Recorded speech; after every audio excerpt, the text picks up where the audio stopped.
खबरों में बने रहने के लिए बेल आइकन दबाएं और फर्स्ट इंडिया न्यूज को सब्सक्राइब कीजिए। जानकारी दिल्ली एनसीआर में भूकंप के झटके देखिए महसूस किए गए हैं। ये बड़ी जानकारी दिल्ली एनसीआर से, यानी कि माना जा सकता है कि जयपुर में भी भूकंप के झटके महसूस किए गए हैं। राजधानी जयपुर में, जो कि आसपास ये पूरा इलाका दिल्ली एनसीआर के करीब, राजधानी जयपुर से दिल्ली की दूरी जिस तरह से महज 5-6 घंटे की ही। और अब देखिए दिल्ली एनसीआर के साथ साथ राजधानी जयपुर में भी भूकंप के झटके। और रात का समय 10:23। जिस वक्त ये खबर हम आपको बता रहे हैं उससे कुछ ही सेकंडों पहले भूकंप के झटके महसूस किए गए हैं। देखिए बड़ी जानकारी, अभी जब ये खबर हम आपको पढ़ के सुना रहे हैं उससे कुछ ही मिनटों पहले भी भूकंप के झटके महसूस किए गए हैं। हालांकि लगातार अधिक जानकारी की प्रतीक्षा की क्या भूकंप की तीव्रता रही, क्योंकि जयपुर के साथ अलवर में भी भूकंप के झटके महसूस किए गए हैं। और देखिए पूरा जो आसपास का इलाका है दिल्ली एनसीआर के आसपास का, वहां भूकंप के झटके। और देखिए रात का वक्त, क्योंकि इस वक्त लोग अपने घरों में होते हैं, आधे लोग तैयारी कर रहे होते हैं, नींद लेने की, सोने की तैयारी में लोग होते हैं। और इस वक्त जब भूकंप के झटके महसूस किए गए तो एक बार हड़कंप की स्थिति पैदा हुई और लोग अपने घरों से निकलने के लिए मजबूर हुए। लेकिन एहतियात बरतना जरूरी है। देखिए हम भी आपसे यही उम्मीद करते हैं कि आप जहां भी हो सुरक्षित रहें, और कोशिश यही रहे कि अपने घर से बाहर सुरक्षित स्थान पर आप पहुंचें अगर आपको भूकंप के झटके महसूस हुए हैं। और ऐसे में किसी भी भारी सामान के आसपास आप ना खड़े हों, पंखे के आसपास ना खड़े हों, अलमारी के पास से दूर हट जाएं और कोशिश यही रहे कि आप सुरक्षित स्थान पर पहुंचे। देखिए हालांकि ये प्राकृतिक आपदा, इसके आगे सब बेबस सा महसूस करते हुए। और चलिए अश्विनी हमारे साथ सहयोगी अलवर से जुड़े हैं। अलवर से क्या स्थिति है फिलहाल अश्विनी अलवर में, क्योंकि ये जानकारी है कि वहां भी भूकंप के झटके महसूस हुए हैं राजधानी जयपुर के अलावा। शिखा, कई सेकंड तक भूकंप के झटके महसूस हुए हैं। अलवर, भैरोड़ और कई इलाकों में ये झटके महसूस हुए हैं। जैसे ही भूकंप का झटका महसूस हुआ, रात है लेकिन उसके बावजूद लोग घरों से बाहर आ गए और अभी तक लोग सड़कों पर हैं, ये जांचने के लिए और एक दूसरे को फोन करके जान रहे हैं कि क्या भूकंप का वास्तव में कुछ झटका था और कितनी उसकी तीव्रता रही, कैसा रहा। हालांकि कहीं भी कोई से नुकसान की गुंजाइश, कोई सूचना अब तक नुकसान की कोई नहीं है। लेकिन एक ये कह सकते हैं अलवर और भैरोड़ समेत ये कह सकते हैं पूरे जिले भर में ही भूकंप के झटके महसूस किए गए हैं। अश्विनी एक सवाल आपसे ये भी, क्योंकि फिलहाल बहुत जल्दबाजी होगा ये कहना, लेकिन क्या तीव्रता रह सकती है, क्योंकि जितना जो भूकंप की बात लगातार कही जा रही है, क्योंकि जो मोटे तौर पर है झटके महसूस नहीं किए गए, यानी कि माना जा सकता है कि तीव्रता कितनी रही होगी? देखिए ये कह सकते हैं कि तीव्रता उतनी नहीं थी शिखा कि कोई नुकसान की गुंजाइश हो या पहले कभी जो ज्यादा तेज भूकंप आए हैं उस तरह की तीव्रता कोई नहीं है। लेकिन भूकंप के झटके महसूस किए हैं, ये सही है कि भूकंप आया। हालांकि थोड़ी देर में विभाग की ओर से आंकड़े जारी होंगे कि इसका आखिर में सेंटर कौन सा था, कहाँ से ये भूकंप हुआ और कहाँ तक, कौन कौन से इलाकों में या कितने किलोमीटर तक इसके झटके महसूस किए गए। क्योंकि अश्विनी आप और मैं तो अभी इस खबर पर वार्तालाप कर रहे हैं, लेकिन क्या आपने अपने आसपास घरों से लोगों को बाहर निकलते हुए देखा? क्या आपने भी भूकंप के झटकों को महसूस किया अश्विनी? बिल्कुल शिखा, मैं जिस कमरे में बैठा था मैंने भूकंप के झटके महसूस किए। मैं खुद बाहर आया, मैंने पंखे को महसूस किया, दीवारों को, या ये कहें कि जिस चेयर पर मैं बैठा था उसे महसूस किया। भूकंप के झटके थे और थोड़ी देर में, जैसे मैंने कहा, विभाग निश्चित तौर पर आंकड़े जारी करेगा कि आखिर इसका केंद्र बिंदु भूकंप का कहाँ था और कितनी तीव्रता इस भूकंप की रही है। अश्विनी देखिए अमूमन देखा जाता है जब इस तरह से कोई प्राकृतिक आपदा आती है उसके आगे हम सभी बेबस हो जाते हैं, क्योंकि किसी को पहले अंदाजा नहीं होता। लेकिन अश्विनी यहाँ ये भी समझना होगा कि आखिरकार जब इस तरह के भूकंप के झटके आते हैं, क्योंकि लगातार मौसम विभाग चेतावनी भी जारी करता है, चाहे बारिश की हो, ओलावृष्टि की हो, आंधी की हो, दर्शकों को ये समझाना भी बहुत जरूरी है कि भूकंप के दौरान किस तरह से आप बच सकते हैं। लेकिन क्या इसको लेकर के भी कोई जानकारी और कोई अंदेशा जताया जाता है विभाग की ओर से अश्विनी? देखिए, निश्चित तौर पर शिखा, विभाग की ओर से बारिश, मौसम और भूकंप और दूसरी प्राकृतिक आपदाओं को लेकर जितना विभाग को पता लग सकता है, और इन दिनों तो कहा जाने लगा है कि मौसम विभाग की भविष्यवाणी भी सटीक बैठने लगी है कि कल बारिश होगी, तो निश्चित तौर पे कहीं हल्की या तेज बारिश आती है तो कहीं आंकड़े सटीक आने लगे हैं, लेकिन भूकंप के बारे में अभी उतना सटीक नहीं है कि भूकंप आने वाले। जिस तरह अभी कई जगह ऐसे भूकंप हुए हैं, कई सारी मौतें हुई हैं, भारत ने बहुत मदद की उसमें, कई सारी ऐसी घटनाएं हुई, उतना भूकंप के मामले में इतना सटीक भविष्यवाणी अभी तक विभाग की ओर से जारी नहीं होती है।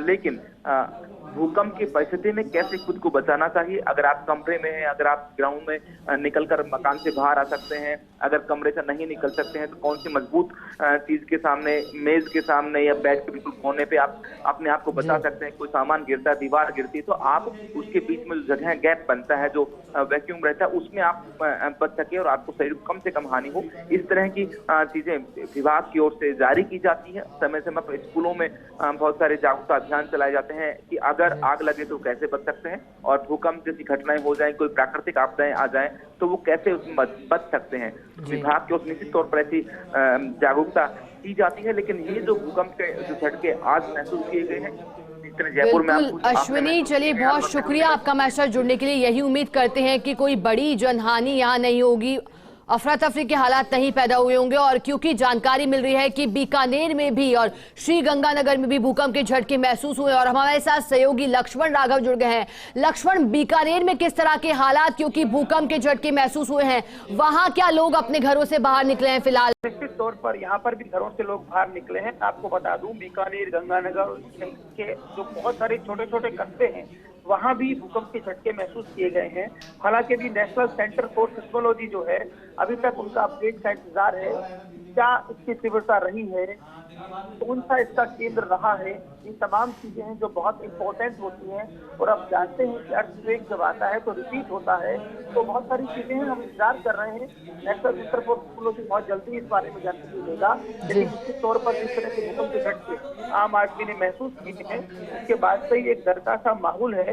हालांकि खैर गुजरी है कि कोई हताहत नहीं हुआ है, कहीं किसी तरह की जनहानि की सूचना नहीं है। लेकिन मैं आपको बता दूं, बीकानेर, गंगानगर, हनुमानगढ़ के कुछ इलाकों में, यहाँ छोटे छोटे कस्बों से फर्स्ट इंडिया न्यूज की घंटियां लगातार बना रही हैं। लोग जानकारियां खुद ही दे रहे हैं कि साहब कुछ इस तरह का हुआ है, क्या है। तो निश्चित तौर पर अभी पुष्टि हो चुकी है कि भूकंप है। हालांकि किस तीव्रता का था, क्या उसका केंद्र है, आप जानते हैं लगातार जो अर्थक्वेक हैं रिपीट हो रहे हैं। पाकिस्तान, अफगानिस्तान और इस तरह के जो यहाँ पर सेंटर रहता है, तो अभी देखना होगा क्या पड़ोसी मुल्क में भी इस तरह के झटके आए हैं, सेंटर क्या था।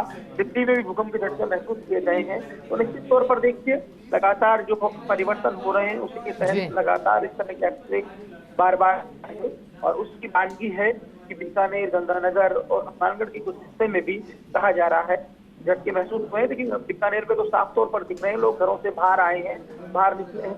बहुत सारे लोगों ने बाकायदा फोन कर फर्स्ट इंडिया न्यूज के ऑफिस में भी सूचना दी है। तो स्वाभाविक तौर पर देखिए, इतनी की तसल्ली है, ये कहिएगा कि खैर गुजरी है, कि कहीं किसी तरह की जनहानि नहीं हुई।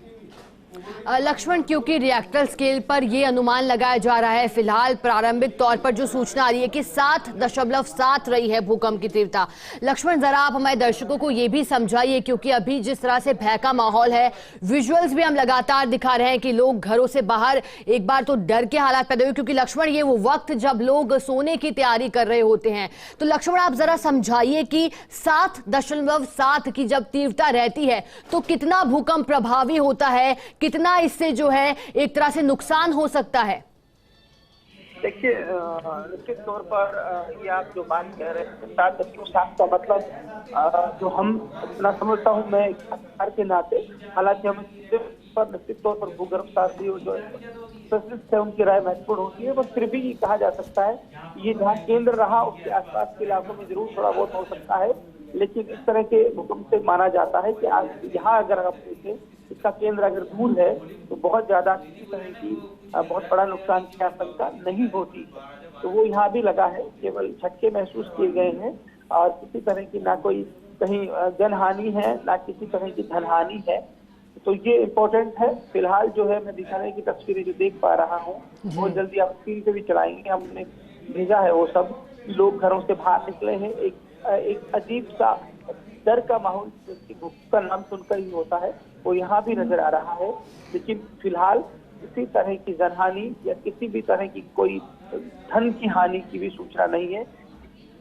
लक्ष्मण, बिल्कुल लक्ष्मण, क्योंकि तस्वीरें तो हम देख ही पा रहे हैं, लेकिन लक्ष्मण आपसे एक सवाल ये भी रहेगा, क्योंकि भूकंप के झटके जो महसूस किए गए हैं लक्ष्मण, ऐसे में क्योंकि दर्शकों के लिए ये समझना बेहद जरूरी हो जाता है, क्योंकि 16 मार्च से पूरे उत्तर भारत में अलर्ट जारी किया गया था, एक तरह से बारिश का, ओलावृष्टि का। तो क्या इसका कहीं ना कहीं कनेक्शन है भूकंप आने का, क्योंकि मौसम ने जिस तरह से पलटी मारी है, बेमौसम बरसात हुई है, क्या इनका कोई आपस में कनेक्शन है लक्ष्मण? देखिए, बहुत इंपॉर्टेंट सवाल किया विशाखा। दरअसल ये जो आप सवाल करना चाह रही हैं, ये क्लाइमेट चेंज से जुड़ा हुआ सवाल है, और निश्चित तौर पर हम देख रहे हैं कि ग्लोबली ऐसा हो रहा है। क्लाइमेट चेंज बड़ी चुनौती है। आप जानते हैं इस तरह से हालात बने हैं। हेल स्टॉर्म पश्चिमी राजस्थान और पूर्वी राजस्थान तक पे हैं। एक वक्त अगर आप देखें, बेमौसम बारिश उत्तराखंड से लेकर तमाम इलाकों में हो रही है। तो निश्चित तौर पर क्लाइमेट चेंज का कहीं ना कहीं बहुत सारी चीजें आपस में इंटरकनेक्ट होती हैं, और आपने ठीक और महत्वपूर्ण बात कही है कि ये क्लाइमेट चेंज का इशारा है, एक तरह से संकेत है।